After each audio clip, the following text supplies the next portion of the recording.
Welcome back to another episode of The Constance Show. I am your host, Constance. One of my mutuals recently posted a TikTok stating that she is still single because men don't know how to approach women. Let's take a look at the video. Somebody asked me why I'm still single. The answer is I don't like how these niggas be approaching me. I really don't.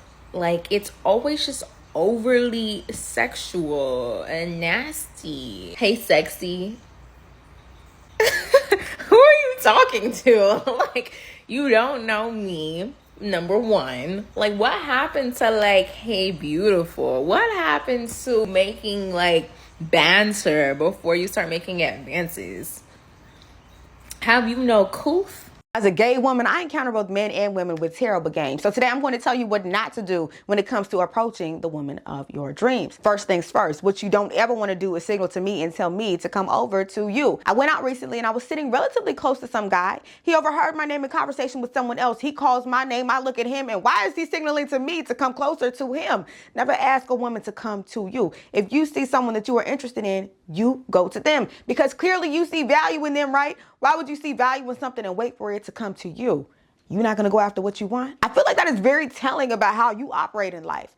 Maybe not, but honestly, probably so. I don't like it. I'm not digging it. Don't do it, okay? Next thing, when you do step to me, make sure you have some confidence, all right? Make eye contact with me. Don't be looking up, don't be looking down, don't be looking around, and don't be looking at my breast. Look me dead in the eyes and tell me exactly what you have to say. And most importantly, have a game plan. If you don't have a game plan ready, you do not need to step. When you see a girl that you were interested in getting to know, whether it is at the library, the club, the grocery store, wherever you see her, you better start praying to God and asking the Holy Spirit to intervene and give you the right words to say to that fine girl, okay? Because if you step to me and you give me the wackest line that you have ever spewed out of your mouth, it is not going to work. I was at the mall with my family, right? And this man comes up behind me talking about you got an IG.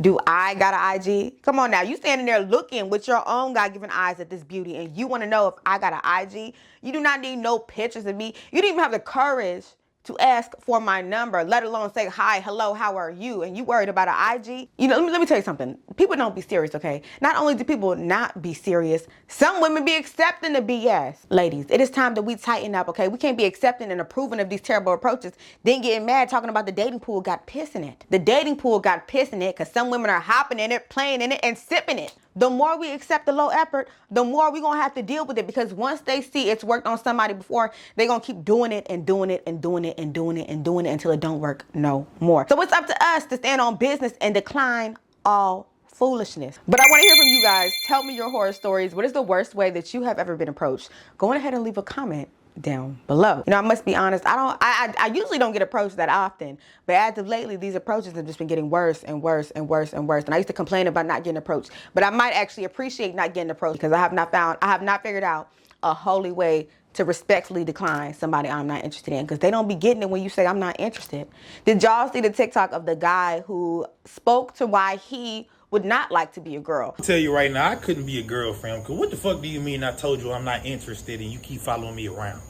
Click, boom! What do you mean I told you I have somebody already and you say fuck him where he at anyway? Click, boom! What do you mean I asked you to stop touching me and you proceeded to touch me even harder? Click, boom! What do you mean I told you I'm not doing nothing with you tonight and you proceed to still try to drag me to the room? Click, boom! I couldn't be a girl, fam. I have a long ass rap sheet full of self-defense cases. Click, boom! After I watched the video, I looked through the comments and I didn't see not one man commenting in agreement with this TikToker.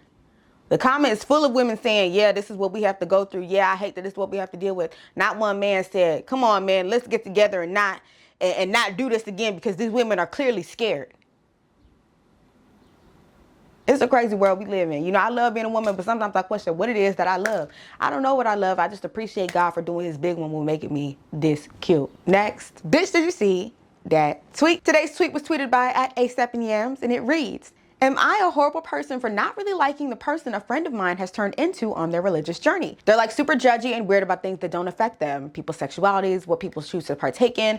Maybe I'm a demon, but no. I don't think you're horrible for not liking the person your friend is becoming, okay? I think it is normal to dislike judgmental people, whether their judgment is tied to religion or personal values and morals. Nobody wants to be around a person that is constantly judging others. I don't think it makes you less of a Christian or even a demon if you don't like certain people, okay? I think it's okay to not like personalities. And it's okay to not like things about people. I mean, we are human and we all have our preferences. I do, however, think it's important to make sure that you are not rejecting truth and you are not against truth.